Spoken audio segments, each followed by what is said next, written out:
Bonjour à toutes et à tous, bienvenue sur Comics Party. Très heureux de vous retrouver. Avant toute chose, je vous annonce, et pour ceux qui ne sont pas au courant, que les votes pour les Comics Party Awards 2019 sont ouverts. Vous avez le lien en description pour voter pour vos films de super-héros Marvel et DC de l'année, pour votre série télé d'année, et vous lire également vos comics DC, Marvel et indépendants de l'année. Le lien se trouve en description, n'hésitez pas à voter jusqu'au 8 décembre, et le résultat ce sera donc mi-décembre sur la chaîne pour découvrir vos votes et les résultats donc des Comics Party Awards 2019, 4e édition déjà, et oui. Et dans l'émission d'aujourd'hui, on va s'intéresser aux failles de nos héros, aux failles qui les rendent peut-être encore plus proches de nous, et pour cela on va commencer par s'intéresser à un personnage en particulier, Iron Man, et à un titre en particulier, celui-ci. On regarde. Il faut l'avouer, les super-héros sont très souvent érigés en modèles. Captain America et Superman particulièrement sont les héros considérés comme les plus nobles et inspirants, caricaturés même parfois en boy scout. Il est pourtant arrivé que certains de nos personnages favoris se laissent aller à leurs pires démons. Nous rappelons, pour ceux dont c'est le cas, qu'ils sont avant tout de simples êtres humains et donc faillibles. Alors l'exemple le plus connu est sans doute le cas de Tony Stark et de son alcoolisme, notamment représenté dans le titre Demon in a Bottle, traduit chez nous par Le Diable en bouteille et scénarisé par David Michelinie et Bob Layton. On y découvre que finalement, le plus grand ennemi d'Iron Man n'est pas forcément le mandarin ou Justin Hammer, mais bien l'alcool. Un récit fondateur pour la personnalité du héros. Tony est confronté à de nombreuses déconvenues personnelles et professionnelles, avec en légère toile de fond l'alcool, qui le rattrape petit à petit et de façon plus prenante dans les tout derniers chapitres du comics. Cette faiblesse contribuera donc à rendre le personnage, il faut le dire, parfois arrogant, plus humain et donc plus proche de nous, un des credos de Marvel en ce qui concerne la création de leurs super-héros. Une caractéristique qui a sans doute également joué, en tout cas au moment de choisir l'acteur pour jouer le rôle du héros au cinéma dans le premier volet d'Iron Man, sorti en 2008. Si le choix de Robert Downey Jr. nous semble aujourd'hui couler de source, à l'époque, nombreux sont ceux qui en doutent.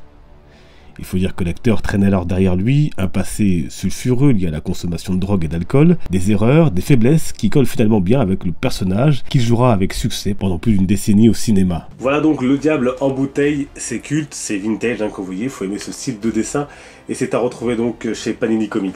Et on enchaîne avec un titre qui a également beaucoup marqué les esprits, Green Arrow, Green Lantern, et c'est le thème de la drogue qui est au milieu de l'intrigue. C'est parti. Et la couverture de ce récit a notamment beaucoup marqué les esprits. On y voit en arrière-plan Hal Jordan parler à Oliver Queen en ces termes. « Tu as toujours réponse à tout, alors quelle est ta réponse à cela ?» dit-il donc en désignant Speedy, le sidekick d'Arrow que l'on voit alors qu'il s'apprête à se piquer. Ce récit se nomme Snowbirds Don't Fly, traduit chez nous par Les Junkies ne volent pas. Il est sorti 8 ans avant Demon in a Bottle, que nous évoquions soit en 1971. Il s'agit d'un récit prenant part dans un run très social, Green Arrow, Green Lantern, de Dennis O'Neil et Neil Adams, dont on a déjà parlé sur la chaîne. Dans ces titres sont évoquées les fractures qui traversent l'Amérique des années 70, du racisme au chômage, en passant donc par la drogue. Et alors qu'il lutte contre ce fléau, que la couverture elle-même présente comme le plus grand problème de la jeunesse, Green Arrow et Hal Jordan découvrent donc que Roy Harper est toxico. On peut dire que ce choix était audacieux à l'époque pour une maison aussi mainstream que DC Comics, d'autant qu'ici c'est carrément d'héroïne dont il est question. Et un des jeunes de l'histoire mourra même d'une overdose. En choisissant un personnage important de l'univers de l'archer, et donc un jeune, les auteurs voulaient s'assurer d'un impact fort sur cette même population dont une partie était de plus en plus en prise au problème de drogue. Mais il faut tout de même noter que c'est d'abord Marvel qui, peu de temps auparavant, a mis en avant ce thème de l'addiction à la drogue dans l'un de ses titres avec le fameux Amazing Spider-Man 97 et l'arc Green Goblin Reborn, qui sera d'ailleurs le premier comic book à paraître sans le sceau du fameux Comic Code Authority. Souvenez-vous, on en a déjà parlé sur la chaîne, il s'agissait d'un organisme de régulation et de censure des comic books. À cette époque, il prohibait notamment le fait de parler de drogue. Dans cette histoire, c'est Harry Osborn qui succombe à la drogue, notamment du fait que Mary Jane Watson soit amoureuse de Peter et non de lui. Une situation qui conduira l'intéressé jusqu'à l'overdose avant d'être secouru par son ami Parker.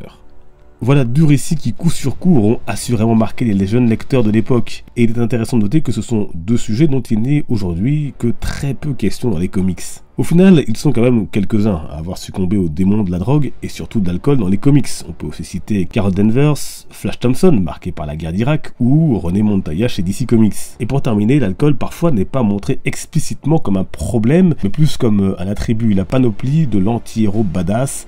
On pense évidemment à Wolverine. Ironie d'histoire, il fait partie de ce héros, tout comme Flash, dont l'organisme élimine l'alcool à vitesse grand V. Résultat, il aurait quasiment impossible d'être bourré. Voilà donc les failles de nos héros à retrouver dans quelques-uns de ces comics et bien d'autres encore, bien évidemment. Vous pouvez m'en donner quelques-uns en commentaire si vous en avez.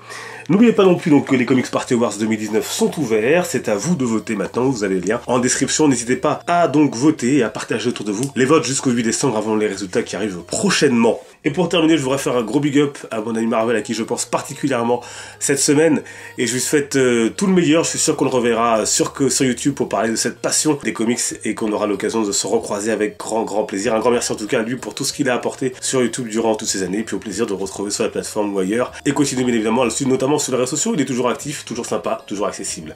Salut Marvel. Nous on va se retrouver sur les réseaux sociaux, vous avez tous les liens en description, n'hésitez surtout pas. À bientôt, n'oubliez pas les Comics Party Awards, portez-vous bien, les comics sont une fête, ciao.